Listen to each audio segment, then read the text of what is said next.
Anyone who is a screenwriter will tell you that the opening 10 pages of your script are the most important. If you don't hook the reader in those 10 pages, your script's going in the bin. And now with the rise of streaming services, if the opening 10 minutes of a new film don't hook the viewer, they're turning it off. So your opening sequence has to be killer. But how do we achieve that? Let's have a look at some famous movie openings. Arguably the most famous are the opening scenes of the James Bond franchise. Typically we get a chase, we get action, and we get a demonstration of what James Bond is capable of. It's obvious to see why this opening is going to entertain audiences. However, by going straight for this approach as a newbie screenwriter, you may entertain your reader, but you will also leave the reader and their producer thinking, there goes the budget. Not to mention that, having an all-out action scene at the beginning of your script just simply isn't original anymore. There needs to be more to it. But the reason why the opening of James Bond films became an established trend goes beyond merely the fact that it creates excitement. For starters, they introduce us to the world and the genre of the film. We automatically know that we are buckling in for a full throttle action film, and thus a set of expectations are built up in our mind for where the rest of the film will go. Secondly, they introduce us to the character of Bond, his deadly capabilities, his smoothness and his wit. But to be more precise, let me examine a specific Bond opening, Casino Royale. Yes, we have our construction chase in Madagascar early on in the film, but before that we get a cold black and white opening in a bathroom and an office. Instantly this tells us the tone of the movie, and even subsequent movies with a new direction and a new Bond in Daniel Craig. We know the film is now going to be operating in much darker territory than we are used to, and we know this in a matter of seconds. Casino Royale is an example of why we must consider multiple things when crafting an effective opening. We can't just have excitement, we need tone and character, which is something that you can learn from other great set-piece openings, such as Saving Private Ryan that perfectly establishes its anti-war theme from the off, or Raiders of the Lost Ark that entices us into this theme park world before the necessary exposition for the rest of the plot. But obviously, most movies are not action films, and most movies cannot begin with an all guns blazing approach. So let's take a look at a different film, The Godfather.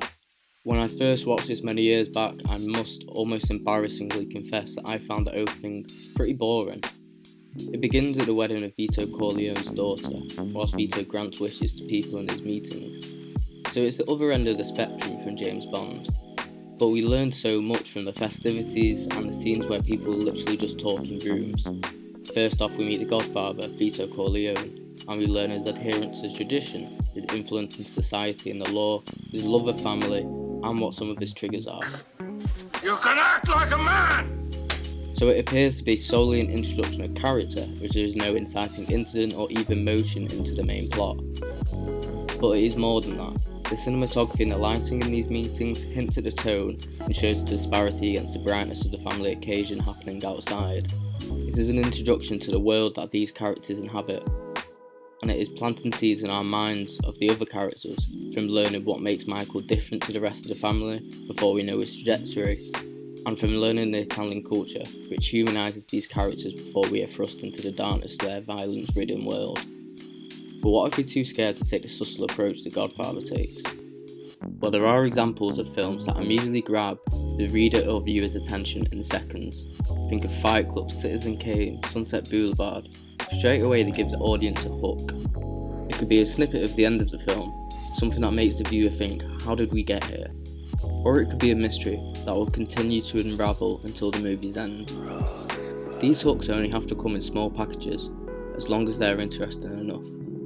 One of the key things that writers need to know is that the openings are an opportunity for you to pose questions that you want the audience to keep watching in order for them to know the answer.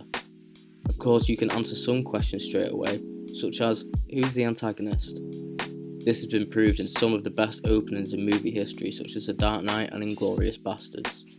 Indeed, both of these examples seem like instances where the directors are showing off their capabilities, whether it is Nolan's crafting of set pieces or Tarantino's handling and snapping of tension. But just remember that they are always doing more than simply showing off the antagonist. Take Star Wars: A New Hope for example. Immediately we are thrust into this previously unheard of sci-fi world.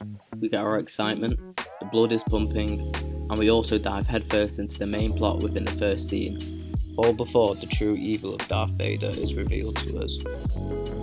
Looking back at all the examples I've used so far, it seems like most can be categorised. We have character introductions, hook introductions, world introductions, and tone introductions. But the point is that almost all of these examples do not settle by ticking just one of these boxes.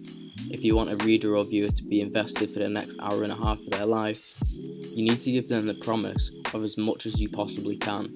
So how do you do that? Let's take a look at a final example from one of my favourite films, Jean-Pierre Melville's Les Doulos. The titles feature our protagonist, Maurice, walking through shadows underneath city highways.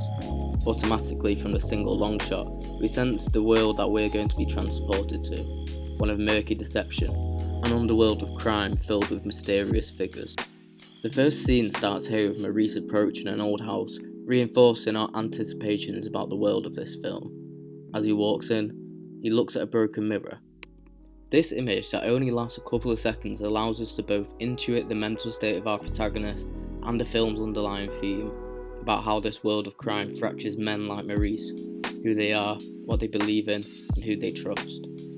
Eventually Maurice goes upstairs and finds who he is looking for, Gilbert, who is valuing precious stones from a heist. In their musings we appear to learn things about them. Maurice says of how he hasn't told specific people about his upcoming job, and thus since he is talking so openly to Gilbert, he appears to be the only man Maurice trusts. We learn about Maurice's ideals, his honour among thieves, and his dislike of two people who Gilbert is dealing with, Northekio and Armand, two people who oppose Maurice's ideals. After more talking and Gilbert offering food, money and shelter to Maurice, who has just got let out of prison, our belief in their relationship is cemented. And then we get the hook.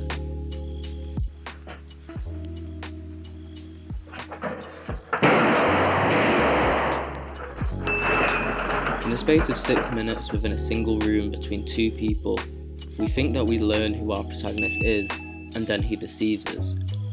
We are fully indoctrinated into this duplicitous world, its tone of gritty realism, and we are left wanting more. Not to mention the fact that immediately after this, the before-mentioned Nortekio and Armand arrive, injecting a subsequent sequence of urgency and propelling us further into the story. So Melville demonstrates that you can achieve all of the necessities for a great opening for your movie within very reasonable boundaries. There are no needs to have explosions in your opening 5 minutes, just as much as there is no need to wholly embrace subtlety. Just have a clear vision of your characters, your world, and your tone. Then the hook should come naturally. Now get writing.